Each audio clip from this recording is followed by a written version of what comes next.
कर ले, हॉरिजॉन्टल कर ले, सॉरी। तो किसान की डिजिटल आजादी, उसके बारे में समझेंगे। अभी डिजिटल आजादी आपने पहले इस वीडियो में भी देखा कि 60 साल पहले इंडिया में हम लोग को खाने तक नहीं मिलता था। अमेरिका से हमारे गेहूं चावल आते थे। सिप टू माउथ का नाम दिया गया था उस टाइम पे। हम लोग इतने गरीब थे। उस टाइम गवर्नमेंट ने एक डिसीजन लिया कि हम लोग हरित क्रांति का एक 5 साल का जो प्रोजेक्ट था उन्होंने लाया। और इंडिया अभी सेकंड नंबर में आता है एग्रीकल्चर प्रोडक्ट्स डेवलपमेंट में। और सबसे ज्यादा एक्सपोर्ट भी हम लोग अभी बहुत सारे प्रोडक्ट्स करते हैं। लेकिन तब भी कुछ जो परसेंटेज है, 85% जो लोग हैं, जो किसान हैं, वो उतना बेहतर नहीं कर पा रहे। उसके लिए ये जो एफपीओ जो बनाया गया, उस वो एक बहुत बड़ा रेवोल्यूशन प्रोजेक्ट है गवर्नमेंट ऑफ इंडिया की तरफ से। लेकिन हर एफपीओ काम नहीं कर पाता है। उस एफपीओ में हम लोग आज भागीदारी कैसे दे पाएंगे, उसके बारे में बात करेंगे। जैसे मान लो आप एक किसान है, ठीक है। मैं जस्ट ड्रॉ करता हूँ। आप एक किसान है, ठीक है। सिंगल किसान है, आपके पास एक छोटी सी जमीन है। ये छोटी सी जमीन के लिए आप क्या कर रहे हैं, क्रॉप्स, आपको सीड्स लगाना है, या तो मशीन खरीदना है, ये इक्विपमेंट खरीदना है। आप कहाँ गए, एक मार्केट में गए, ठीक है, मार्केट प्लेस पे गए, कोई भी दुकान में गए। आप बोले कि मेरे को किसान सीड्स चाहिए और मुझे डिस्काउंट दो। मेरा इतना छोटा से जगह है, उसके लिए मुझे कृषि करनी है, फार्मिंग करनी है मुझे, आप मुझे डिस्काउंट दो। क्या वो देगा? बिल्कुल नहीं देगा, क्योंकि बहुत कम मार्जिन में आप प्रोडक्ट ले रहे हैं उनसे। लेकिन यहाँ पे कलेक्टिवली हम लोग अगर लोगों को जोड़ लें, किसानों को जोड़ लें, बहुत सारे किसान जुड़ जाएंगे उसी के साथ, तो क्या होगा, ये जो खेत है, ये खेत बहुत बड़ा हो जाएगा। तो यहाँ पे जब उसी स्टोर पे जाएंगे लेने के लिए सामान कुछ भी, तो क्या होगा, आपको आराम से आप बार्गेनिंग कर सकते हो, आप डिस्काउंट ले सकते हो। तो वो ही है एफपीओ, जहां पे आपका इनपुट कॉस्ट, यानी कि जब कल्टीवेशन होता है उससे पहले जो आपको अनाज है लेना, सीड से, क्रॉप से, जो भी लगाने का होता है, मशीनरी, इक्विपमेंट्स, यूरिया, फर्टिलाइजर, इसमें आपको डिस्काउंट मिलना चालू हो जाता है। क्योंकि आप बड़े एक ग्रुप में जाके करते हो। तो ये बहुत बड़ा फायदा होता है। तो चलिए चलते हैं आज के सेशन की तरफ, तो जिसका नाम है किसान की डिजिटल आजादी। तो बेसलाइन रियलिटी, अभी का जो रियलिटी है वो आप देख लें पहले। अभी का करंट सिचुएशन भी देखना बहुत जरूरी है। जैसे कि आप देख रहे हैं यहाँ पे 86% जो किसान है, 100% में से 86% किसान जो है वो छोटे और सीमांत है। 1 हेक्टेयर से भी कम एरिया पे वो काम कर रहे हैं। 1 हेक्टेयर, हाँ, जो फुटबॉल ग्राउंड से हाफ एरिया में वो किसान काम करे, को उस एरिया पे उतने में वो अगर फार्मिंग करे, क्या वो सेल आउट कर पाएंगे? क्या उनको एमएसपी मिल पाएगा? क्या अच्छे रेट मिल पाएंगे? नहीं। वहां पे सेकंड जो प्रॉब्लम आ रहे हैं, उनको क्रेडिट नहीं मिलता है, लोन नहीं मिलता है, क्योंकि छोटा एरिया होने के चलते बैंक उनको लोन नहीं देती है। क्योंकि वो कोलेटरल, मैंने कुछ छोटा सा जमीन क्या ही उसका वैल्यू हो जाएगा, वो बैंक नहीं लेती। उसके बाद मार्केट लिंक जो है वो डायरेक्टली नहीं है। बिचौलिया 40 to 50% का मार्जिन ले लेते, 40 to 50%, जो रियलिटी है। जो उनको 70%, फार्मर को 70% मिलना था, लेकिन वो 40-50 से उनको कितना मिलता है, 30 to 40, जो उन्होंने पूरा गवा दिया। 40 to 50% वो कौन ले लेता है, ये बिचौलिया हड़प लेते हैं, अपना मार्जिन, बड़ा मार्जिन लेके। वहां पे चौथा जो प्रॉब्लम आ रहा है, टेक्निकल इनपुट्स, जो भी गवर्नमेंट के पॉलिसीज है, न्यू टेक्नोलॉजी है। क्योंकि फार्मर्स को उतना एजुकेटेड रहते भी हैं बहुत सारे, अगर नहीं भी रहते हैं, गांव गांव में एजुकेशन नहीं पढ़े रहता है, तो क्या होता है, उनको टेक्नोलॉजी मालूम नहीं पड़ता है। अभी के जमाने में अनाज का अच्छा अच्छा ग्रेड आ चुका है, लेकिन वहां पे नहीं मिल पाता है। फर्टिलाइजर, यूरिया, ये अच्छे अच्छे आ चुके हैं, लेकिन उनको इन्फॉर्मेशन की कमी होती है।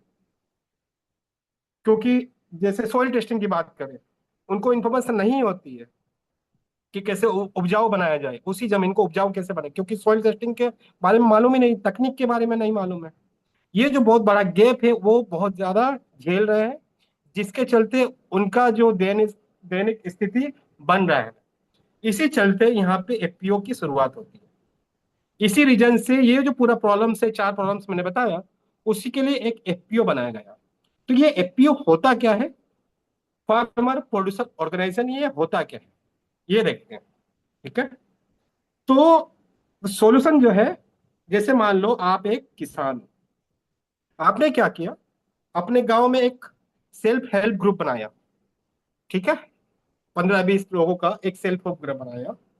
लेकिन उससे पहले, फॉर्मेशन से पहले, 2 टाइप का आपको देखना पड़ता है। आपको अगर अपना एफपीओ बनाना है, मिनिमम जो प्लेन सरफेस एरिया, यानी कि जो हमारा यूपी, मैंने पूरा प्लेन एरिया जो है, जो हिली एरिया हम लोग साउथ नॉर्थ ईस्ट को बोलेंगे, जो हिली स्टेशन है उस टाइप का बोलेंगे।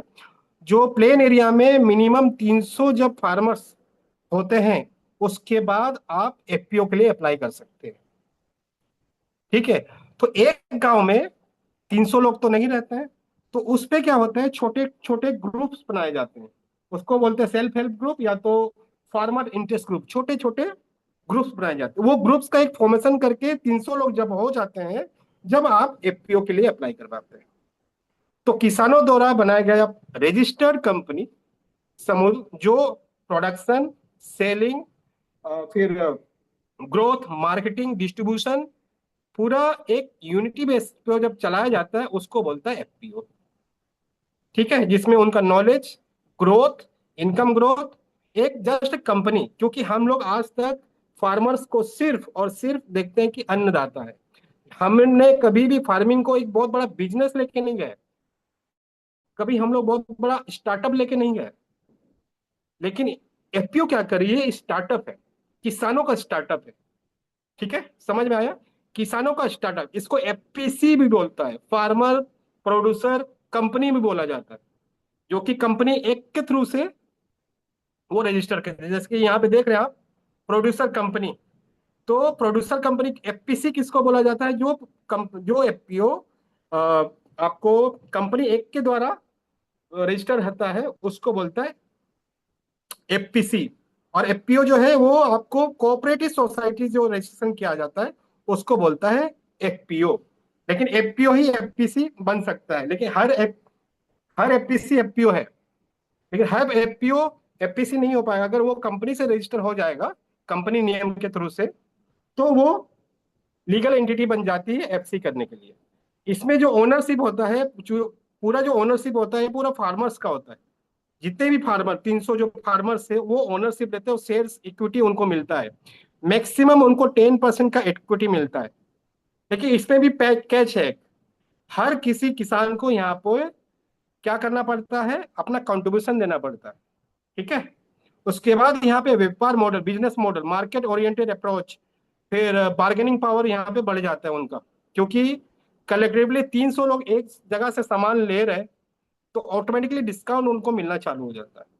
अगर यही 300 लोग मार्केट में सेल आउट करें, वो किसी बिचौलियों को सेल नहीं करेंगे, या कोई ब्रोकर को या एजेंट को सेल नहीं करेंगे, वो डायरेक्टली बड़ी कंपनी पे जाएंगे, बहुत बड़ी कंपनी, डायरेक्ट कंपनी को बेचेंगे, ना ही बिचौलिए पे, क्योंकि उनके पास कलेक्टिव पावर है और बार्गेनिंग पावर मिल जाता है वहां पे।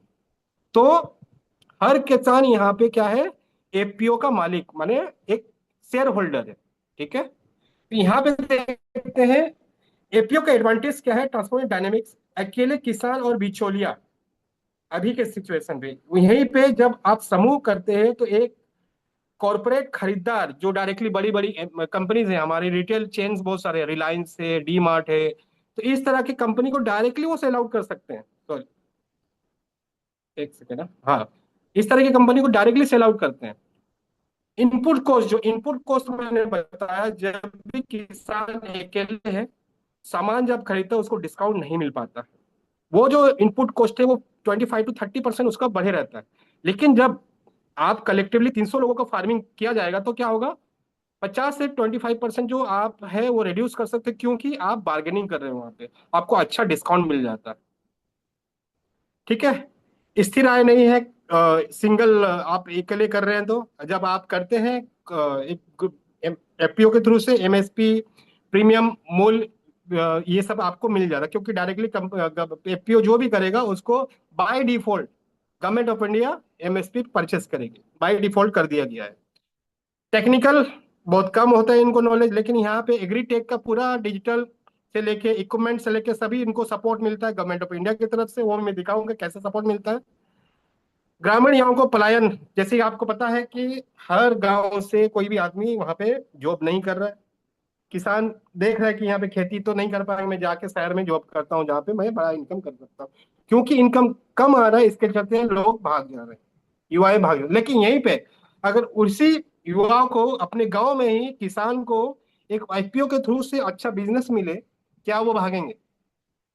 नहीं भागेंगे, क्योंकि उसके गांव में ही उसको अच्छा इनकम जनरेट होने का मौका मिल रहा है, क्योंकि वो एक बिजनेस में कन्वर्ट हो गया। एफपीसी जो है, एफपीओ जो है बिजनेस में कन्वर्ट हो गया। ठीक है, के बाद देखते हैं तो ये पूरा एक इंजन है कैसे एफपीओ काम करता है। पहले एग्री के किसान एकजुट होते हैं, एकजुट होने के बाद क्या करते हैं, सेकंड में जो इनपुट कॉस्ट है, मशीनरी इक्विपमेंट वो सब खरीदते हैं, प्रोड्यूस करते हैं। प्रोडक्शन करने के बाद क्या करते हैं, प्रोसेसिंग यानी क्लीन पैकेजिंग। क्योंकि एक बहुत बड़ा समूह जब बन जाता है, यानी कि कंपनी जब बन जाती है, वो डायरेक्टली बेचने से अच्छा है मैं उसका कुछ फाइनल प्रोडक्ट बना दूं। जैसे मान लो अंगूर है, अंगूर का मैं कुछ और कोई प्रोडक्ट बना दूं, या खजूर है तो खजूर का और कुछ प्रोडक्ट बना दूं। टमाटो कोई अगर करे, टमाटो की प्यूरी बना दूं, टमाटो की प्यूरी में सेल करूं, वो जो प्रोसेसिंग यूनिट है, वो प्रोसेसिंग यूनिट वो लगा सकते हैं एफपीओ पे। फिर मार्केटिंग और डिजिटल मार्केट में डायरेक्टली सेल कर सकते हैं। ये जो था ये पहले नहीं था। अगर आप एपीओ छोड़ के नॉर्मल अगर किसान है, ये पॉसिबल नहीं है।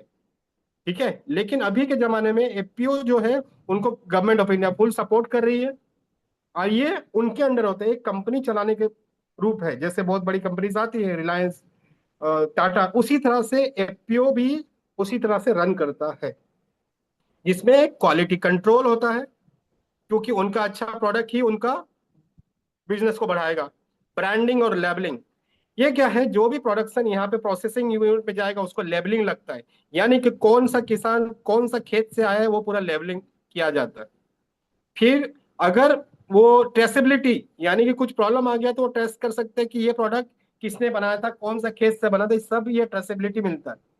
तो ये जो ऑपरेशन है ये एपीओ क्या एंड वैल्यू क्रिएट करता है, बहुत बड़ा वैल्यू क्रिएट करता है। एक मैंने एक कॉर्पोरेट टाइप का एक पूरा बिजनेस बन जाता है फार्मर्स का एज अ एफपीओ। ठीक है, तो अभी तक 10 लाख, मैसिव स्केल है, 10 लाख जो है एफपीओ बन चुके हैं, लक्ष्य पूर्ण हो चुका है। 30 लाख जो किसान जुड़े हुए हैं, जिसमें से 40% जो है वोमेन्स से, महिलाएं हैं, 60% मेन्स है। टोटल गवर्नमेंट ऑफ इंडिया ने 6,865 करोड़ का इन्वेस्टमेंट किया है, निवेश किया है किस पे, एफपीओ पे। क्या क्या इन्वेस्टमेंट करना पड़ता है उनको, वो करना पड़ता है, देखिए फाइनेंशियल क्या क्या देखते हैं गवर्नमेंट ऑफ इंडिया। जब भी कोई एफपीओ फॉर्म करता है, ठीक है, आपने एक एफपीओ फॉर्म किया, आपको एफपीओ रन करने के लिए आप तो अकेले रन नहीं करो, आपको मैनेजमेंट चाहिए। वो मैनेजमेंट कैसे बनता है, आपके ही लोग जो फार्मर्स अलग अलग ग्रुप्स के हैं ने, उसमें से एक कुछ 5 या 10 लोग क्या करते हैं, वो एक बोर्ड ऑफ मेंबर्स बनाते हैं। बोर्ड ऑफ मेंबर्स में वो लोग आते हैं जिसमें वुमेन्स रिजर्वेशन कंपलसरी है, 3% रिजर्वेशन होता है। जितने भी एफपीओ में बोर्ड मेंबर बनेंगे, हर हर बोर्ड मेंबर का काम ये होगा कि सभी चीज सुचारू रूप से चलाया जाए। अभी इस पे आ जाता है एक, ये सब करने से पहले ये क्लस्टर बेस पे आ जाता है। ठीक है, ये भी हम लोग देखेंगे। तो यहाँ पे गवर्नमेंट ऑफ इंडिया जो भी कोई आता है तो गवर्नमेंट ऑफ इंडिया 18 lakhs का फाइनेंशियल असिस्टेंस देती है, 18 lakhs का 3 साल में। वो 3 साल में 18 lakhs किस चीज के लिए आता है, क्योंकि जब वो तो मेंबर बोर्ड मेंबर बना गया, लेकिन ये पूरा बिजनेस को चलाने के लिए, ये फार्मर बिजनेस को चलाने के क्या होना चाहिए, वो चाहिए एक मैनेजमेंट। वो सीईओ आता है, उनको एक सीईओ बना पड़ता है, या तो मैनेजर कह लीजिए, एक मैनेजर बनाना पड़ता है, ये अकाउंटेंट बनाना पड़ता है, ताकि सभी चीजें जो इनके एफपीओ में चल रही है सभी सुचारू रूप से चले। ठीक है, इसी बीच में आ जाती तो फिर इसके बाद 18 lakhs का उसके लिए पेमेंट किया जाता है। फिर मैचिंग ग्रांट, ये क्या होता है, हर किसान अपना अपना कंट्रीब्यूशन करता है। मैक्सिमम जो कंट्रीब्यूशन है 2,000। ये कंट्रीब्यूशन किस चीज के लिए, जो सामान खरीदना है, यूरिया, फर्टिलाइजर, मशीन, इक्विपमेंट ये जो खरीदना है, उसके लिए गवर्नमेंट ऑफ इंडिया क्या बोलती है, मैं आपको 15 लाख का मैचिंग इक्विटी दूंगा। अभी अगर फार्मर अगर 10 लाख का खुद 300 लोग ने कुछ इकट्ठा करके 10 लाख का खुद का इन्वेस्टमेंट कर रहे हैं, तो यहाँ पे गवर्नमेंट ऑफ इंडिया अपना 10 लाख लगाएगी। ठीक है। लेकिन अगर मान लो यहाँ पे सर क्या बोलते हैं, फार्मर्स 20 लाख का इक्युमुलेटिव करके जोड़ के 20 लाख का करती है, तो यहाँ पे ये नहीं दे पाएगी, क्योंकि कंपनी गवर्नमेंट ऑफ इंडिया सिर्फ 15 लाख का ही इक्विटी ग्रांट कर रही है, मैंने डायरेक्टली जो ग्रांट करी है मैचिंग ग्रांट है 15 लाख के लिए। जैसे मान लो ग्रामर फार्मर से 5 लाख जोड़ा, तो गवर्नमेंट ऑफ इंडिया भी 5 लाख देगा, 10 लाख हो जाएगा। 10 लाख से वो लोग अपना एग्रीकल्चर जो भी प्रोडक्ट्स है, प्रमोशंस के लिए, मार्केटिंग के लिए, टूल्स जो भी है, उसके लिए काम करेंगे। फिर यहाँ पे क्रेडिट लोन मिलता है, आपको मैंने बताया था कि किसानों को क्रेडिट नहीं मिलता है, लोन नहीं मिलता है। यहाँ पे गवर्नमेंट ऑफ इंडिया 2 करोड़ का क्रेडिट गारंटी देती है। मान लो किसान जाके बैंक में बोलता है कि मैं लेना चाहता हूँ लोन, तो गवर्नमेंट ऑफ इंडिया से बोलती है अगर इनका कुछ हो जाएगा तो उसके लिए मैं भरपाई करूंगा, तो वो गारंटी जो है 2 करोड़ का होता है। और ये जो एक्सपर्ट है विशेष, सॉरी एक सेकंड, हाँ, एक सेकंड, हाँ, ये जो विशेष लास्ट जो देख रहे हैं 5 इयर्स, ये 5 इयर्स में हम लोग इंटर करेंगे। ये 5 इयर्स क्या है, ये है CBBO, एक्सपर्ट हैंडलिंग रहेगा 5 साल के लिए, जो कि नाबार्ड के थ्रू से रहेगा। ये नाबार्ड के थ्रू से अपॉइंट किया जाएगा क्या, CBBO। ये CBBO क्या है, अभी आ गया CBBO, कौन सा नेटवर्क आ गया अभी, पहले तो FBO जानते थे, अभी CBBO क्या है। तो CBBO क्या है, क्लस्टर बेस्ड बिजनेस ऑर्गेनाइजेशन। ये क्लस्टर बेस्ड बिजनेस ऑर्गेनाइजेशन इस FPO को फुल सपोर्ट करेगी। जो भी FPO बनने वाला है या ऑलरेडी बना हुआ है, उस तरह के FPOs को वो सपोर्ट करते, किसमें, उनको ग्रुप फॉर्मिंग में, रजिस्ट्रेशन में, रजिस्ट्रेशन जो लीगल लाइसेंस हुआ, GST पेमेंट करना हुआ, अकाउंटेबिलिटी हुआ, मैनेजमेंट करना, फिर मार्केट लिंकेज करना, मार्केट में कैसे लिंक कर पाएंगे, सेल आउट करना, कैसे न्यू टेक्नोलॉजी ग्रोथ दिखाना, ये पूरा जो आ जाता है, ये सभी अंडर आ जाता है CBBO, cluster based business organisation, जो कि 5 साल तक का किसी भी FPO के साथ उनका ग्रोथ के लिए रखते हैं। ठीक है। ये एक CBBO है क्या, ये होता है क्लस्टर। मान लो एक आप किसान है, सॉरी है, ओके फाइन, ये CBBO है। ठीक है, ये CBBO क्या करते हैं, मान लो CBBO cluster based business organisation, इसका नाम है, आप लिख लीजिएगा, क्लस्टर बेस्ड बिजनेस ऑर्गेनाइजेशन। ये क्या करती है, यहाँ पे पहले ऑडिट करती है।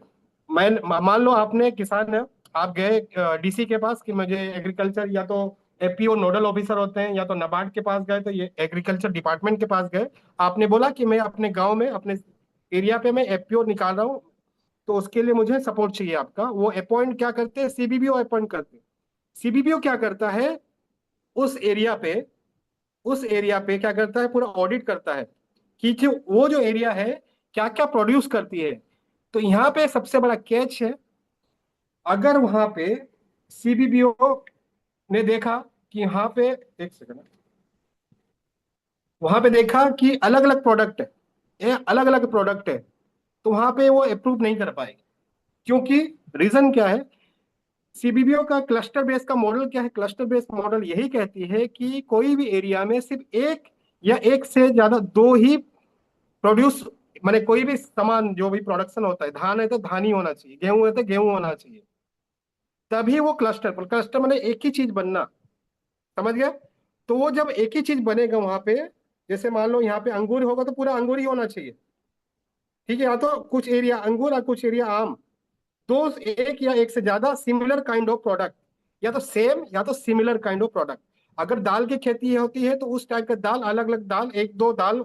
ओके, रीजन क्या है इसमें करने का, मैं आपको बताना चाहूंगा रीजन ऐसा क्यों होता है। इसमें क्या होता है, जैसे मान लो एक खेत है, ठीक है, ये एक खेत है, यहाँ पे मान लो कोई सुगर केन माने गन्ने की खेती करता है, और यहाँ पे कोई खेती करता है आपका मैंगो का, कोई पेड़ी का, या तो कोई करता है कॉटन का। ठीक है, अलग अलग उसी एरिया में एक गांव में अलग अलग खेती हो रही है। सभी को अलग अलग यूरिया चाहिए, सभी को अलग अलग इक्विपमेंट चाहिए। तो यहाँ पे क्लस्टर बेस नहीं बन पाता, एक क्लस्टर नहीं बन पाता है। लेकिन इसी को हटा के मैंने क्या किया, मैंने पूरा एरिया को क्या कर दिया, एक इकट्ठा मैंने शुगर केन बैठा दिया, पूरा एरिया मैंने शुगर केन बैठा दिया, जितने भी खेत होते हैं। इससे क्या हो गया, एक क्लस्टर बन गया, शुगर केन का क्लस्टर बन गया। ठीक है, अब किसान को अलग अलग इक्विपमेंट लेने की जरूरत नहीं है पूरे एरिया में। सिर्फ एक इक्विपमेंट, वो इक्विपमेंट जो है, जो टेक्नोलॉजी है, वो शेयर हो पाएगी हर किसानों को। यूरिया, फर्टिलाइजर, सीड्स सब एक ही तरह के लगने वाले हैं, एक ही तरह से मिलने वाले हैं।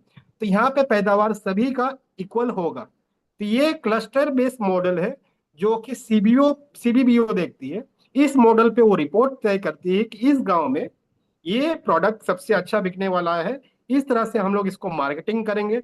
डायरेक्टली हम लोग ONDC, open network digital e commerce, इस पे हम लोग डायरेक्टली सप्लाई करने वाले हैं। इस तरह का रणनीति बनाती कौन, CBBO, cluster based business model पे। तभी वो रिपोर्ट देने के बाद गवर्नमेंट ऑफ इंडिया 15 लाख देती है।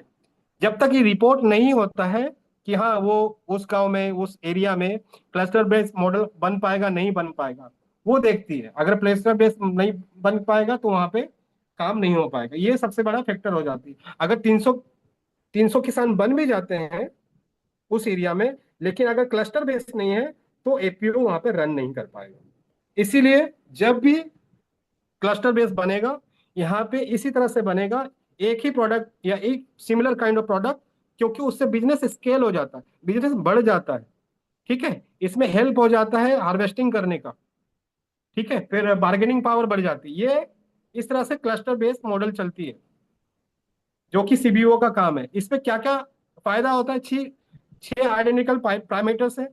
देखिए, सिमिलर मैंने बताया था, जो जियोग्राफिकल है, जियोग्राफिकल भौगोलिक चीजें हैं वहां पे दिखाई देखना पड़ता है उनको। प्रोड्यूसर हार्मोनोलॉजी, जिसमें सिमिलर क्रॉप्स एक्रॉस गांव में रहना चाहिए। इनपुट आउटपुट स्केल होता है उससे। मिनिमम मेंबरशिप जो मैंने बताया था 300 प्लेन एरिया में, और 100 जो है हिली एरिया में, नॉर्थ ईस्ट एरिया में मिनिमम तो होने चाहिए एफपीओ क्रिएट करने के लिए। ग्राफिकल कंटिन्यूटी, यानी कि क्रॉस, जो जितने भी विलेज उस एरिया में है उस पे बाउंड्री को, माने जो भी बाउंड्रीज है उस हिसाब से वो अगर ओडीओपी, यानी कि वन डिस्ट्रिक्ट वन प्रोडक्ट, उस पे वो काम करते हैं। क्योंकि आपके डिस्ट्रिक्ट में अगर मान लो शुगर कैन हो रहा है, कोई हल्दी हो रहा है, कोई आलू हो रहा है, तो वन डिस्ट्रिक्ट वन प्रोडक्ट के बेसिस पे वो काम करती है, वो क्लस्टर हो जाता है उस चीज का। क्योंकि सोशल कल्चर भी कोहेशन है, क्योंकि आपके एरिया में, आपके गांव में सिमिलर काइंड ऑफ खाना, सिमिलर का रहन सहन होता है, तो उसमें क्या है, कोलाबोरेशन जो है वो बढ़ जाता है। मार्केट पोटेंशियल बढ़ जाता है, क्योंकि उस पे आप एक्सपोर्ट भी करते हो, ब्रांडिंग करते हो, खुद का ब्रांडिंग, खुद का एग्रीकल्चर प्रोडक्ट आप बेच सकते हो खुद के नाम से, खुद के ब्रांड से। या तो डायरेक्टली व्हाइट लेबलिंग करके बेच सकते हो, या तो एक्सपोर्ट भी कर सकते हो। हम लोग वो भी देखेंगे, बड़ी बड़ी कंपनी कैसे, बड़ी बड़ी एफपीसी जो है कैसे बड़ी अपनी बिजनेस कर रही है। और सप्लाई चेन, वैल्यू चेन आप क्रिएट कर दो, क्योंकि आपको एक इंफ्रास्ट्रक्चर मिल जाता है एपीओ का। जो भी प्रॉब्लम था उसको सोल्व किया जाता है, किसके थ्रू से, क्लस्टर बेस्ड मॉड्यूल के हिसाब से। ठीक है, तो यहाँ पे देखिए इस तरह से किया जाता है। पहले डिस्ट्रिक्ट डाटा लिया जाता है कि वहाँ पे मैपिंग, मैंने मैपिंग सेंसस, क्रॉप एरिया कितना है, हिली एरिया है, स्मॉल होल्डर कितने हुए हैं, उस हिसाब से क्या करते हैं, आप डीसी के पास जाते हैं। डीसी कलेक्टर सीबीबीओ को अपॉइंट करता है, क्योंकि जितना भी एफपीओ होगा, हर एफपीओ में सीबीबी होगा। सीबीबी क्या करता है, एक इंक्यूबेटर है। इंक्यूबेटर किसको बोलता है, जब भी कोई स्टार्टअप कंपनी अपना उसको कुछ लेना है, आइडिया लेना है, या हेल्प चाहिए, इस तरह का बहुत सारे इंडिया में इंक्यूबेटर्स हैं जो कि उस स्टार्टअप को काम हेल्प करती है। इसी तरह से सीबीबी जो है, सीबीबीओ जो है, वो एक इंक्यूबेटर है जो फार्मर्स को हेल्प करती है उनके बिजनेस सेटअप के लिए। ठीक है, फिर आपको अलाइन स्टेट, माने स्टेट का जो भी रूल्स रेगुलेशन जो है, फिर सर्टिफिकेशन है, ये करना पड़ता है। फिर नाबार्ड से वो पैसा रिलीज होता है। ये पूरा प्रोसेस है एक एफपीओ को पैसा दिलाने का। पहले आप गए जिले का, डिस्ट्रिक्ट पे डीएम अप्रूव किया, एक सीबीबीओ अपॉइंट किया, सीबीबीओ ने काम क्या किया, पूरा फार्मर्स को इकट्ठा किया, ऑडिट किया, उस एरिया का क्लस्टर एक बनाया गया, रिपोर्ट बनाया। वो रिपोर्ट किसको सबमिट किया, फिर वो क्लस्टर रिपोर्ट बनाने के बाद उन्होंने एक सर्टिफिकेशन दिया, या तो कोऑपरेटिव सोसाइटी या तो कंपनी रजिस्ट्रेशन कर दिया। उसके बाद क्या किया उन्होंने, जैसे ही वो नाबार्ड के पास गए कि मेरा ये प्रोजेक्ट है, उनसे वो पैसा जो है वो रिलीज हो जाता है। ठीक है। इस तरह से अमाउंट जब रिलीज होता है तो वो प्रोडक्शन चालू होता है। तो ये पूरा एक साइकिल चेन है, जहाँ पे गियर वन पे प्री फैसिलिटीज, मतलब जो भी फैसिलिटीज है वहाँ पे इंफ्रास्ट्रक्चर क्या है वो पहले ऑडिट करता है, पहला फेज में ऑडिट किया जाता है। सेकेंड फेज में ग्रुप, सेल्फ हेल्प ग्रुप या फार्मर इंटरेस्ट ग्रुप बनाया जाता है, जहाँ पे 300 लोग करके उनको एक डायरेक्टर बनाया जाता है, बोर्ड ऑफ डायरेक्टर्स बनते हैं, वहाँ पे एक सीईओ होता है जो कि पूरा मैनेज करता है। थर्ड गियर में जब भी प्रोडक्शन हो गया आफ्टर फील्ड एनालिसिस, वो फिर climate price violation, equity model, कितना कितना किसको इक्विटी देना है, कितने कंट्रीब्यूट कंट्रीब्यूट किया, कितने फार्मर से कंट्रीब्यूट किया, उसके हिसाब से वो सभी एफपीओ के, सॉरी सीबीबीओ के थ्रू से होता है। ठीक है। तो ये बड़े बड़े सीबीबी, सॉरी, एफपीसीज है, फार्मर प्रोड्यूसर कंपनीज। जैसे सबसे पहले जो आता है ये सयाद्री नासिक, ये सबसे बड़ा एक्सपोर्टर है ग्रेप्स का, सबसे बड़ा एक्सपोर्टर इन इंडिया। ठीक है। और सबसे बड़ा एफपीसी भी है। ये टोटल 70% जो है, 17% एक्सपोर्ट करती है अपना ग्रेप्स, सबसे ज्यादा, इंडिया का सबसे ज्यादा और सबसे पहला एफपीसी। इसके अंडर 8,000, 80,000 फार्मर्स जुड़े हुए हैं। ये अभी अंगूर के अलावा शायद एप्पल, नो नो, संतरा या और कोई एक प्रोडक्ट, मैंगो, सॉरी मैंगो, ये सप्लाई करती है अभी, ये मैंगो भी सप्लाई करती है। इनका इनिशियली जब डेज था, इनिशियली ये 2 करोड़ का टर्नओवर किए 1 या 2 साल में। उसके बाद 7 साल के बाद टोटल जो टर्नओवर था 52 करोड़ का था। अभी कुछ पर मंथ, पर ईयर ये 1,500 टाइप का वो करते हैं, क्या करते हैं, रेवेन्यू करते हैं। फिर ये एक एफपीसी है, कम्युनिटी, क्या नाम उनका, JC, Godavari JC community and tech में आती है ये। Godavari and JC Nagar, turmeric और सोयाबीन में ये काम करती है, 2 प्रोडक्ट में काम करती है। फिर वुमेन एक, ये वुमेन जो है जीविका नेटवर्क इंटीग्रेशन एमएसपी से प्रोडक्शन देती है। वुमेन लीड धरनी एंड आर्यनिक, ये शायद आपका बिहार की है, धरनी एंड आर्यनिक। ये जो कि मेज जो है मक्का का है, मक्का में ये बहुत अच्छा डायरेक्टली जो एक्सपोर्ट करती है अपने प्रोडक्ट्स। उसके बाद यहाँ पे और एक आती है अजिंक्य महिला, जो चिली एंड मैंगोज की देती है। अल्फांसो आम स्पाइसी, ये महाराष्ट्र की लेडीज जो है, ये लेडीज जो क्या करती थी ना, इनका अच्छा स्टोरी है। ये लेडीज गांव पे काम करती थी, खेतों में काम करती थी और कहीं पे काम करती थी। ठीक है। छोटे छोटे रोजगार करती थी, लेकिन उन्होंने क्या किया, एक ग्रुप बना के खुद का एक बिजनेस खड़ा कर दिया। उन्होंने क्या किया, मैंगो डायरेक्टली, उन्होंने डायरेक्टली मार्केट पे दिया। बीच में कोई भी, वो उन्होंने सोशल मीडिया मार्केटिंग किया, फेसबुक मार्केटिंग किया, और डायरेक्टली मैंगो डायरेक्टली सेल करना चालू किया। उनका बहुत बड़ा इनकम बन गया। ये जो भी है ये, उसके अलावा ग्रीन गोल्ड एफपीओज है जो कि बनाना और वेजिटेबल एक्सपोर्ट करती है गल्फ कंट्रीज पे। उसके अलावा हिमालयन ऑर्गेनिक एफपीओ है जो ऑरेंज एंड एप्पल एक्सपोर्ट करती है यूरोप पे। जो जितने भी एफपीओज हैं, आप देखेंगे सिंगल प्रोडक्ट को लेके चला है। अगर एक गांव में, एक शहर में 300 लोग मिलके एक प्रोडक्ट बना रहे हैं, उसका स्केबिलिटी जो है, स्केल करने का ताकत जो है वो बढ़ जाता है। ये बड़ी बड़ी जो है एफपीओज हैं जो अब पे काम करी। तो गवर्नमेंट ऑफ इंडिया का ये विजन है 2026 में 10,000 एफपीओ ऑलरेडी हो चुका है। 2027 तक फेडरेशन डे में 20% एफपीओ जो है फेडरेटेड रहेंगे डिस्ट्रिक्ट लेवल पे। गारंटी इसकी 5 करोड़ का एक्सपेंड, जो 2 करोड़ का क्रेडिट लोन था वो 5 करोड़ करने का टारगेट है उनका। 2028 तक डिजिटल लीप, माने 100%। अभी भी क्या हो रहा है, ई नैम करके आ रहा है, 50% जो है ई नैम में क्या, वो डायरेक्टली वो सेल कर सकते। जो मंडी होता है, डिजिटल मंडी है ये, इस पे वो काम करने वाले हैं 2028 तक।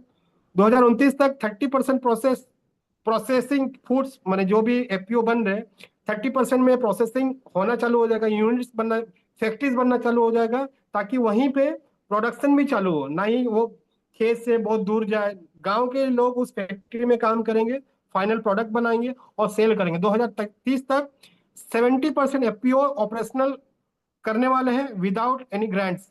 ठीक है, India become a global model, ये टारगेट है प्रॉफिटेबिलिटी को लेके, एफपीओ के लेके, ये रोड मैप है।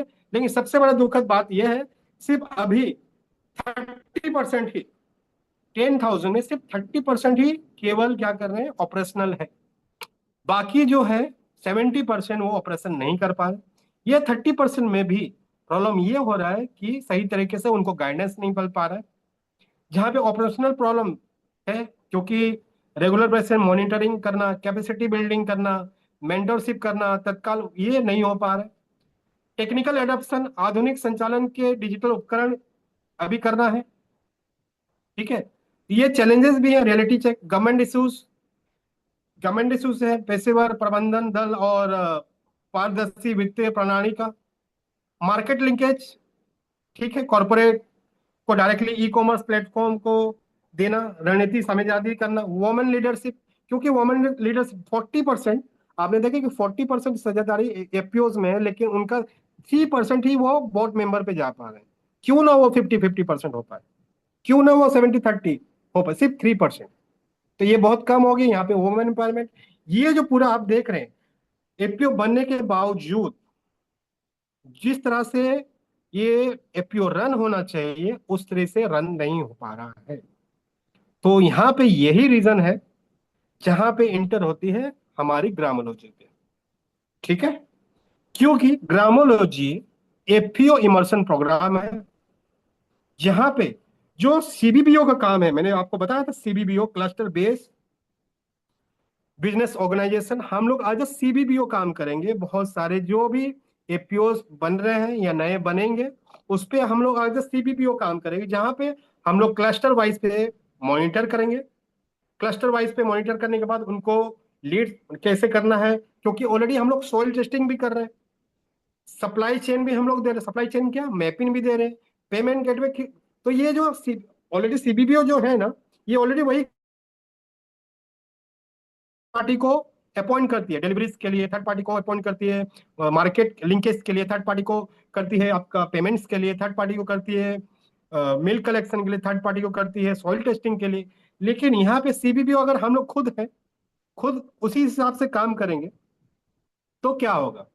10,000 सीबी अगर एपीओ है, अगर हम 10,000 में अगर 5,000 एपीओ में काम करेंगे आज सीबीबीओ बन के, आप सोच सकते हैं कितनी बड़ी ताकत हो सकती है, कितना बड़ा इनकम हो सकता है।